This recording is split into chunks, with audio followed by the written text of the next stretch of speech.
नमस्कार भुवनेश्वर बजकु स्वागत वर्षा जेते भी प्रबल हेउ महाप्रभुंक रथयात्रा प्रति भक्तों आस्था को केबे अटकाई पारेनी 2026 मसीहार श्रीजगन्नाथ रथयात्रा प्रबल वर्षा सत्वे ओडिशा सरकार श्रीमंदिर प्रशासन और समस्त सेवा संस्थांक समन्वित प्रयास सफलतार सह संपन्न होईछि। प्राय 12 लक्षरू अधिक भक्त एही पवित्र रथयात्रा रे सामिल होइथिले। सुरक्षा पाई 13,000 रु अधिक पुलिस कर्मचारी केरियो सुरक्षा बाहिनी एवं विशेष कमांडो मुतयन करा जायथिला। स्वास्थ्य सेवा पाई अस्थायी हॉस्पिटल मेडिकल कैंप और एम्बुलेंस व्यवस्था करा जायथिला। हजार हजार भक्त एहार सुविधा पाइथिले।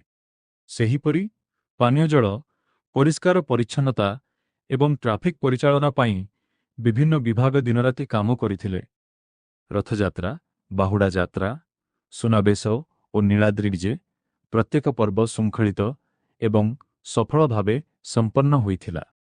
एही रथयात्रा पुनिथरे प्रमाण करिछि जे परंपरा प्रजुक्ति और सुचारू प्रशासन एकाठी हेले विश्वर सबुठारु बड़ आध्यात्मिक उत्सव को मध्य सफलतार सह परिचालना करा जाई पारे।